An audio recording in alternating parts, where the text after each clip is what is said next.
Another day, another story. Imposter syndrome and the role of social media.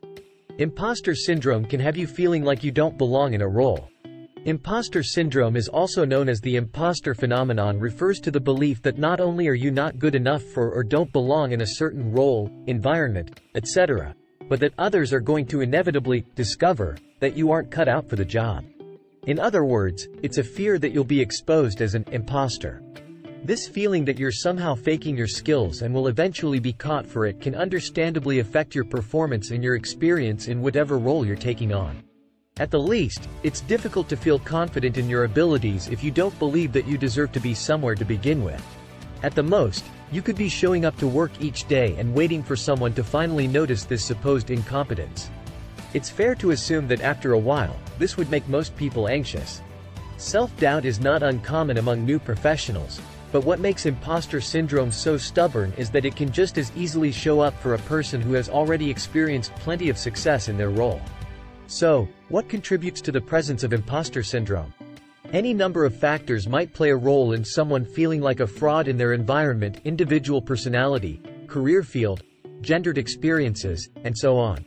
One factor, though, may have been confounded by a defining aspect of the modern era: social media. Imposter syndrome certainly doesn't exist in a vacuum. A key part of imposter syndrome's foundation actually lies in how we look outside of ourselves.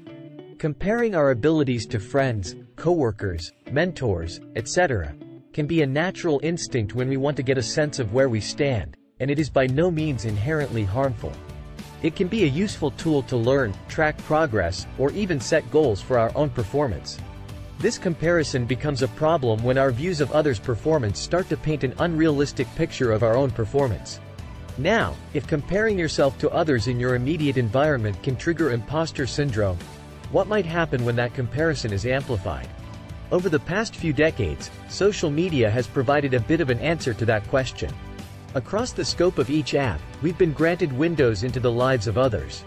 That includes both close friends and total strangers. In many ways, this has had positive consequences. We've widened our connections, gained access to a wealth of information, been exposed to new cultures, and so on. It's challenging not to compare ourselves to others on social media. In time, though, this kind of access made it nearly impossible not to compare ourselves to others. Take a moment to think about who you or those around you follow on social media.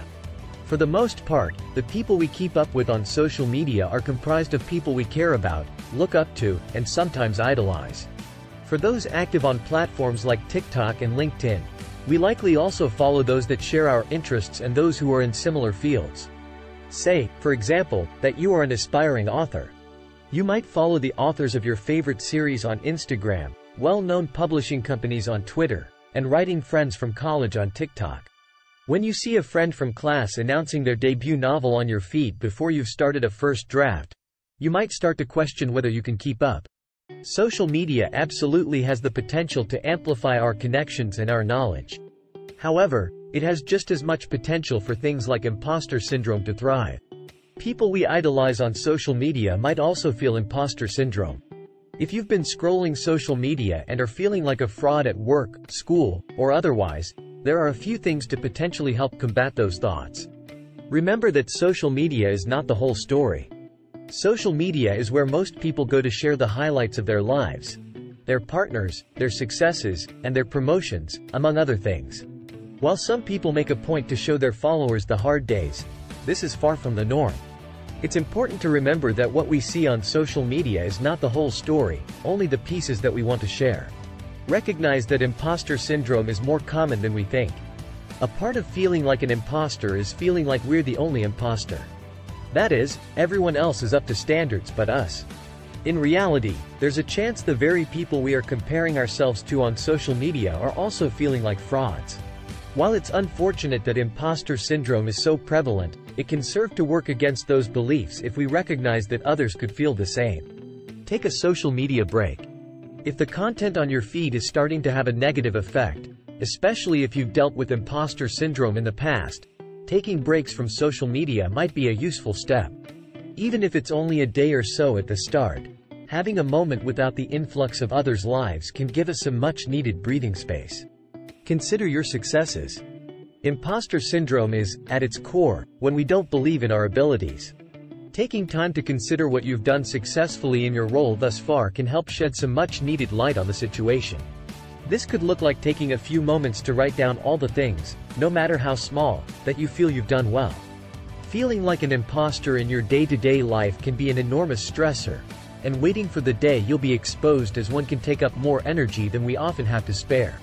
This means that, with the increased presence of social media, it's important to stay mindful of how much our view of ourselves is actually ours and how much is influenced by the people on our feeds. Thanks for watching.